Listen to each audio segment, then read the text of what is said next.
I'm back. I just forgot to mention something about Opus 10 in general, but also with other pieces of his. But he's quite young at that kind of age, kind of stage in his own life, and he has this very healthy confidence. I wouldn't say that he's bold or anything, not like a show off, but he is very well aware of who he is. And I think intuitively or unconsciously, subconsciously, he also knows which path he's probably going to take. And that is probably not an easy road, but will accelerate his growth in all areas of his life, as a human being, as an artist, as a composer, musician, and as a man in general, the person that he was.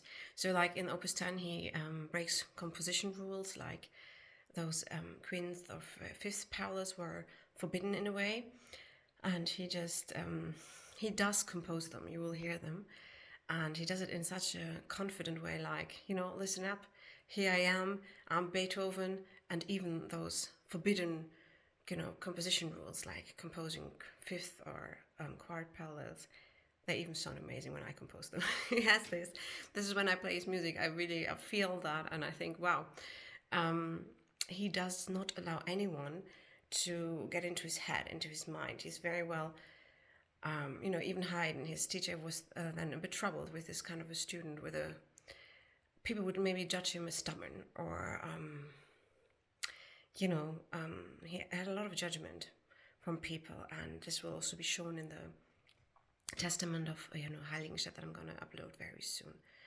And I think that's what I love about Beethoven very much. He always stays true to himself. Even if, as Haydn at that time was very well more known as him, he doesn't go for those outer things. After his loss of the hearing, he had a lot of financial struggles also, again, like in his teenager years, but that didn't define him. That didn't define his future, as you well know. So he passed away quite as a very wealthy man, like rich as a king. And it was all thanks to his investment and his, Midas touch in a way.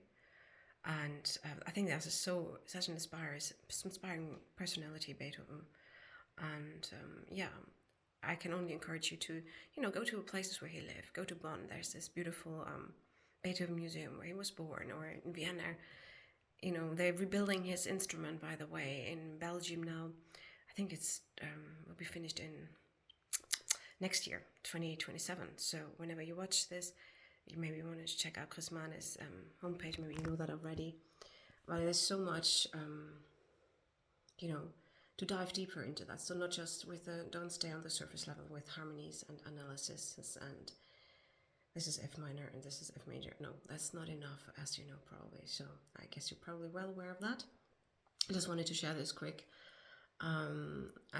beautiful attitude of Beethoven. This, so know thy worth and who you are, and do thy own thing. And he does, those quint and quart palettes just sound amazing. So I hope to see you in the next video.